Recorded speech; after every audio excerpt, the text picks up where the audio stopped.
और चलिए आगे बढ़ते हैं, बड़ी खबर का रुख करते हैं। पश्चिम बंगाल में बीजेपी ने उम्मीदवारों की सूची जारी कर दी है। स्वपन दास गुप्ता को तारकेश्वर से टिकट दिया गया है। इसके अलावा कई ऐसे सांसद हैं जिन्हें मैदान में उतारा गया है। बीजेपी ने विधायक की टिकट दी है। राजीव बनर्जी को डोमजूर से टिकट मिली है, तो अशोक लाहिरी को भी टिकट मिला है। स्वपन दास गुप्ता को तारकेश्वर से टिकट, राजीव बनर्जी को डोमजूर से टिकट दिया गया है। बाबुल सुप्रियो टॉलीगंज से चुनाव लड़ेंगे। ये देखिए, अशोक लाहिरी को अलीपुर द्वार से टिकट दिया गया है। बाबुल सुप्रियो टॉलीगंज से चुनाव लड़ेंगे। निशीत प्रमाणिक को दिनहाटा से टिकट दिया है। तनुश्री चक्रवर्ती श्यामपुर से टिकट लड़ेगी। वही लॉकेट चटर्जी को चुनचुरा से टिकट दिया गया है। वहीं कई अभिनेता भी हैं जिन्हें मैदान में उतारा गया है। यश दास गुप्ता है जिन्हें टिकट दिया है बीजेपी की टिकट से।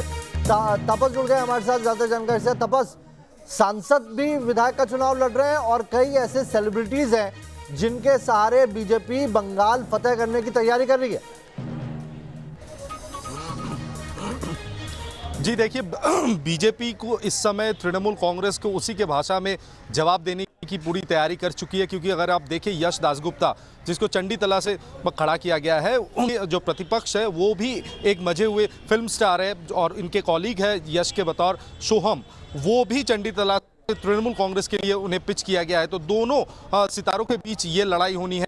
अगर गौर से देखा जाए, बाबुल सुप्रियो जो काफ़ी एक जाना माना चेहरा है इंडस्ट्री में, चाहे वो बॉलीवुड हो या टॉलीवुड हो, तो टॉलीगंज का जो फेस वो बाबुल सुप्रियो को दिया है। हालांकि उनका जो प्रतिपक्ष होंगे वो काफ़ी हैवी वेट माने जाते हैं। अरूप विश्वास वो काफ़ी मजे हुए एक राजनीतिक नेता है। ये लड़ाई बाबुल सुप्रियो के लिए ज़रूर कांटे की टक्कर होगी। तो दूसरी ओर अगर आप देखें चूचुड़ा से आपको लॉकेट चैटर्जी को खड़ा किया गया है।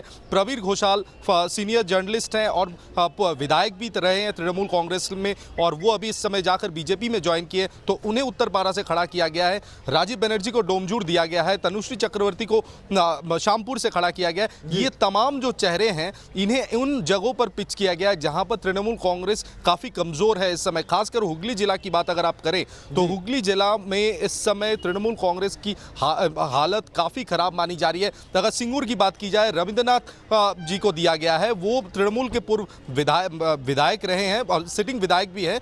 सिंगूर आंदोलन में सबसे अहम भूमिका बैचराम मान्ना और रविंद्रनाथ जी, इन दोनों ने निभाया था। हालांकि जितने भी बीजेपी के पास कर्कश में तीर थे बंगाल में, उन सबको यहां पर आजमाने की कोशिश है। बने रहिए हमारे साथ। इधर बीजेपी के महासचिव अरुण सिंह लिस्ट जारी करने के दौरान क्या कह रहे हैं, ये सुन लेते हैं। ये जो नेता है, नेत्री है, जो भी उनके इर्द गिर्द में रिटायर्ड वाइस चांसलर, आज हम 27 सीटों को 27 सीट को प्रत्याशियों के लिए घोषणा यहाँ से कर रहे हैं, जिसका केंद्रीय चुनाव समिति में ने उसका अनुमोदन किया है। उसी के साथ साथ चौथा फेज जो है, फोर्थ फेज में 44 सीटें हैं। 44 सीटें में 36 सीटें 36 सीट की घोषणा आज पश्चिम बंगाल के यहाँ से कर रहे हैं। और कुल मिलाकर अगर थर्ड और फोर्थ फेज देखें तो हम 63 कैंडिडेट इन दोनों फेज की घोषणा आज हम यहां से कर रहे हैं। आप सबको मालूम है कि अशोक लाहिरी बहुत बड़ा नाम है आर्थिक जगत में। Shri Ashok Lahiri, well known economist in the country, Ashok Lahiri Bharatiya Janata party के प्रत्याशी होंगे अलीपुर द्वार से। यस, वहां से चुनाव भारतीय जनता पार्टी के अलीपुर द्वार।